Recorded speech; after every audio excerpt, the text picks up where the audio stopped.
What's going on, everybody? It's your boy PTK Blam back in the building with another video for you guys. And before we dive into today's video, I do want to just give a quick shout out for everybody that came out and hung out with us this past Sunday for the Shop Podcast episode 361. It was a movie. You guys always come out, give us great energy. Shout out to Pong. Shout out to Fuzz. We will be back once again this Sunday, 3 p.m. AZ time, 5 p.m. EST. I know you guys are still getting used to the new day and time, so I will make sure I keep posting that every week. And, you know, you guys can help as well. Just retweet the link, let everybody know. We're a new day, new time.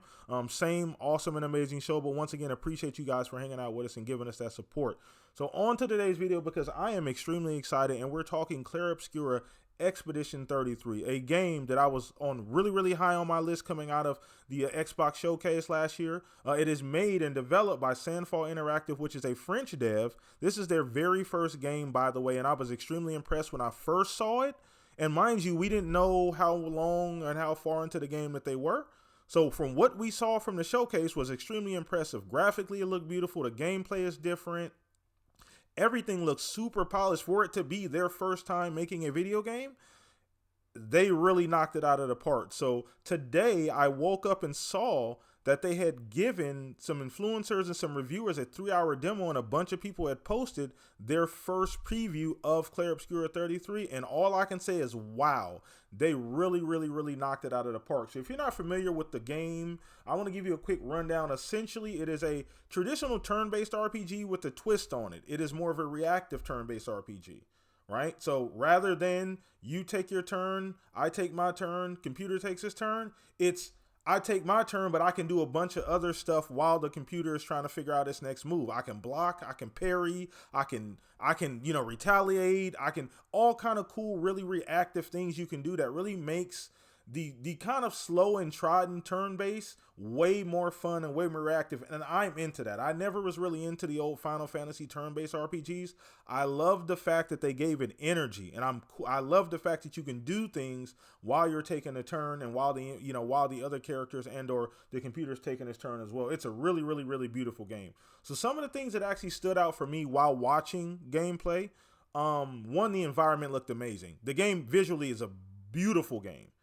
Beautiful game visually, the environments, the plants, the character models, the voice models, even the enemies. The few enemies I did see in that quick 3-hour preview, they all were different. There was not a single repeat enemy that they encountered as well, which is extremely impressive. They did mention that the game was a lot larger than they thought it would be. So that's a really good thing too. So one obviously was a graphic fidelity. It was a pretty game. The other was a combat and how fluid it was. So it looks like it does take a little bit of getting used to, because it's more of timing and quick timing. And then as you do your combinations, you got to make sure you time everything perfectly. But that just adds a really cool interactive element into an otherwise pretty boring game type. Like turn-based RPGs aren't really that fun because they're not very interactive during the part of the game that should be the most interactive. So I love the fact that they took that and put a twist on it too. So I'm really excited for this game. I'm already seeing some people talk about a possible game of the year. This is possibly going to be a breakout RPG of the year, the breakout game of the year even. So, and by the looks of it, just based on what I've seen in that 3-hour preview, it looks like it's definitely going to be on a lot of people's game of the year list. It was very high on mine. Now, obviously, without them making a first game, we don't really have any expectations, but they seem to have knocked this one out of the park. And I love the fact that the vision for this game, if you go back and watch the developer direct where we got an extra 7-8 minutes worth of gameplay, they had a singular vision and focus, and they seem to have gotten all of that lined up and locked in, and I love it. They've done a phenomenal job. Can we actually call this a FRPG technically? So we got RPG, we got Western RPGs, we got JRPGs. If it's a French dev, I think we have to create a new term. We have to call it FRPG, which is a French RPG. So shout out, kudos to Sandfall for kind of creating their own genre.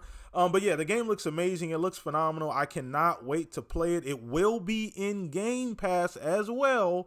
It looks like a game that I'm going to go ahead and just drop some money on to support the developer, because I really feel like once this drops, Sandfall is going to be on the map. There will be another developer that are coming out of nowhere off the top ropes, and a lot of people are going to be talking about Sandfall in the up and coming years if this game is as good as it looks like, which I do think it is. I really think it's going to blow people's minds and overshoot a lot of people's expectations. And mind you, I didn't even get to see, this is a 3-hour demo.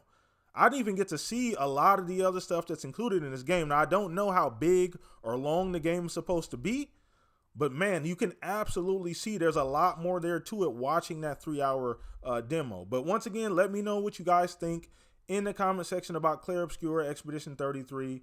Once again, go back and watch the Dev Direct. There was a lot of information there. Go back and watch the showcase if you missed out on that and you missed out on the game reveal. It's a phenomenal game, but let me know what you guys think in the comment section down below. And I appreciate you guys hanging out, watching videos, man. I'm going to continue to put these up as much as I possibly can to keep the momentum on the channel. And you guys seem to be liking these intermittent videos. So I appreciate you guys. But other than that, enjoy the rest of your day. Peace out, everybody.